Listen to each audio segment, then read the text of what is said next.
Mr. President, Head of State and Government, Secretary General, distinguished delegates, ladies and gentlemen, on behalf of the people of Nigeria, I congratulate you on your well-deserved election as the President of this session of the United Nations General Assembly. We commend your predecessor, His Excellency Chaba Korochi, for his able stewardship of the Assembly also. We also commend His Excellency Antonio Guterres, Secretary General of the United Nations, for his work seeking to forge solutions to humanity's common challenges. This is my first address before the General Assembly. Permit me to say a few words on behalf of Nigeria, my country, on behalf of Africa, my continent, regarding this year's theme. Many proclamations have been made, yet our troubles remain close at hand. Failures in good governance have hindered Africa, but broken promises, unfair treatment, and outright exploitation from abroad have also exerted a heavy toll on our ability to progress. Given this long history, if this year's theme is to mean anything at all, it must mean something special and particular to Africa. In the aftermath of the Second World War, nations gathered in an attempt to rebuild their war-torn societies. A new global system was born, and this great body, the United Nations, was established as a symbol and protector of the aspiration and the finest ideas of humankind. Nations saw that it was in their own interest to help others exceed the rubbles and wasteland of war. Reliable and significant assistance allowed countries emaciated by war to grow into a strong and productive society. The period was a high water mark for trust in global institutions and the belief that humanity had learned the necessary lessons to move forward in global solidarity and harmony. Today, for several decades, Africa has been asking for the same level of political commitment and devotion of resource that described the Marshall Plan.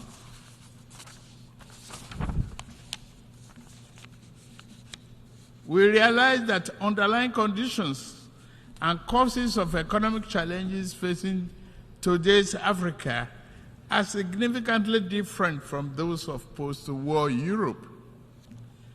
We are not asking for identical programs and actions. What we seek is an equal, firm commitment to partnership. We seek enhanced international cooperation with African nations to achieve the 2030 Agenda and Sustainable Development Goals. There are 5 points I want to highlight. First, if this year's theme is to have any importance at all and any impact, global institutions, other nations, and their private sector actors must see Africa as a development priority, not just for Africa, but in the interest of us all as well. Due to both long-standing internal and external factors, Nigerians and Africans' economic structures have been skewed to impede development, industrial expansion, job creation, and the equitable distribution of wealth. If Nigeria is to fulfill its duty to its people, I know, and the rest of Africa, we must create jobs and the belief in a better future for our people. We are pushing for that. We must also lead by example, and we are doing so, to foster economic growth and investors' confidence in Nigeria, and remove the costly and corrupt fuel subsidy while also discarding a noxious exchange rate system in my first few days in office. Other growth and job-oriented firms are in the wings. I'm mindful of the transient hardship that reform can cause. However, it is necessary to go through this phase in order to establish a foundation for durable growth and investment to build the economy our people deserve. We welcome partnerships with those who not mind seeing Nigeria and Africa assume larger roles in the global community. The question is not whether Nigeria is open for business. The question is how much of the world is truly open to doing business with Nigeria, and how African is an equal, mutually beneficial manner. Direct investment in critical industries, opening airports to a wider range and larger quantity of African exports, and meaningful debt relief are important aspects of the cooperation we seek. Second, we must affirm democratic governance as the best guarantor of sovereign will and well-being of the people. Military coups are wrong, as in any titled civilian political arrangement that is, will perpetuate injustice. The wave-crossing part of Africa does not demonstrate favor towards coup.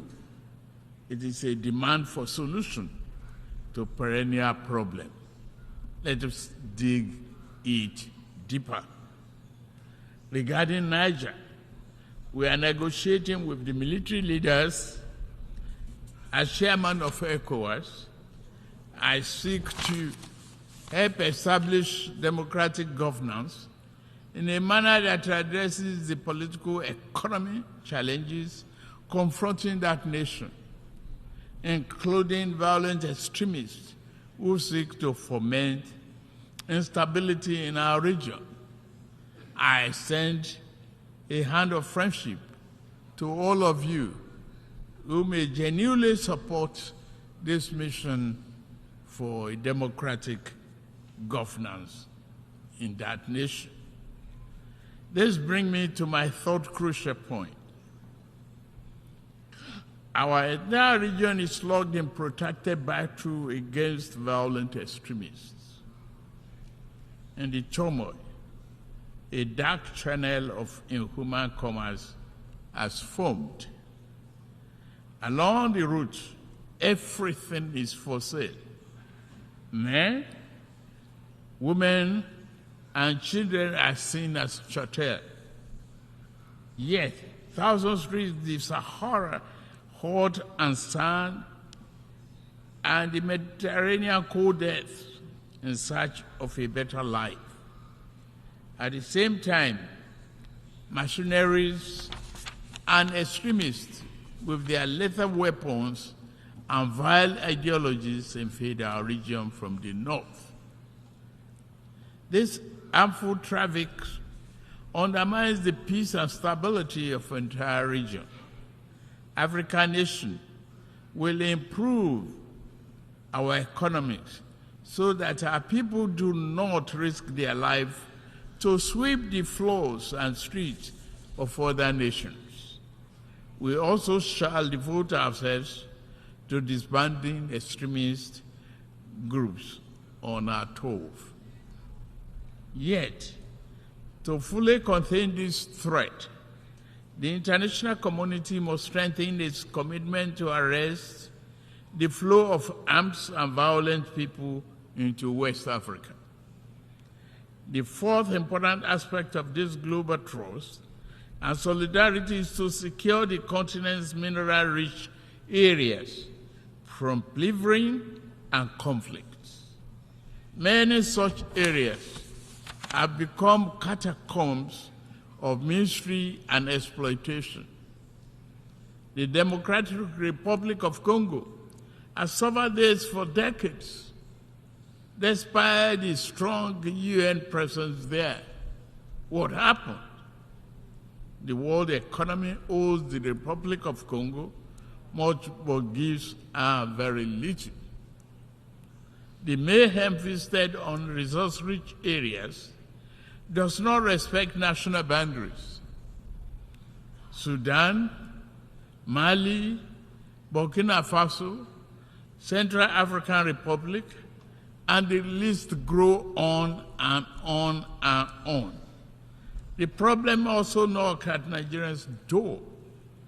Foreign entities are baited by local criminals who aspire to be petty warlords have drafted thousands of people into servitude to illegally mine gold and other resources. Billions of dollars meant to improve the nation's economy now fuel violent enterprises. If left unchecked, they will threaten peace and place national security at a grave danger. Given the extent of this injustice and the high scales involved, many Africans are asking whether the phenomenon is by accident or by design. Members' nations must reply by working with us to deter their farms and nationals from the 21st century pillage of continent riches. Fifth, climate change severely impacts Nigeria and Africa. Northern Nigeria is honored by desert encroachment, hounded from the north. All are arable lands. Our south is pounded by the rising tide of coastal flooding and erosion. In the middle, the rainy season brings flood that kill and displace multitudes. As I lament death at home, I also lament the grave loss of life in Morocco and Libya. The Nigerian people are with you. Please note that. African nations will fight climate change, but must do so on fair and just terms. To achieve the need popular consensus, this campaign must accord with overall economic efforts. In Nigeria, we shall build political consensus by highlighting remedial actions which also promote economic good. Projects such as Green Wall to stop desert encroachment, halting the destruction of our forests by mass production and distribution of gas burning stoves, and providing employment in local water management and irrigation projects are examples of efforts that equally advance both economic and climate change objectives. Continental efforts regarding climate change will register important victories if established economies were more forthcoming with public and private sector investment for African preferred initiatives. Again, this will go far in demonstrating that global solidarity is real and working. As I'm about to close, let me emphasize Nigeria's objective accord with the guiding principles of this world body: peace, security, human rights, and development.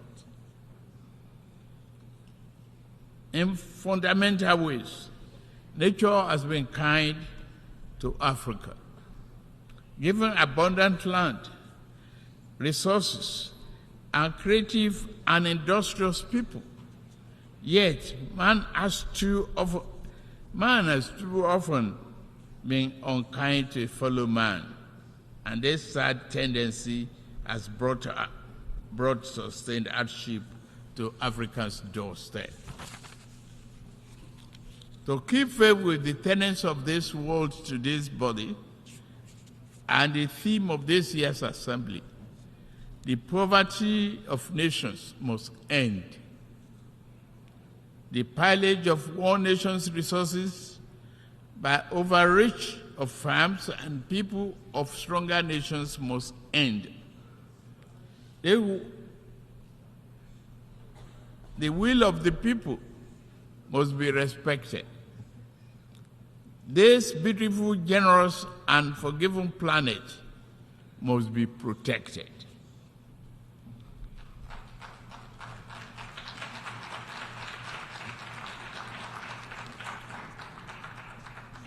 As for Africa, we seek to be neither appendage nor patron. We do not wish to replace old shackles with new ones. Instead, we hope to walk the rich African soil and live under the magnificent African sky, free of the wrongs of the past and clear of the associated encumbrances. We desire a beautiful, prosperous, vibrant, democratic living space for our people. We will do it. To the rest of the world, I say, work with us as true friends and partners. Africa is not a problem to be avoided, nor is it to be pitied. Africa is nothing less than the key to the world's future. I thank you for listening.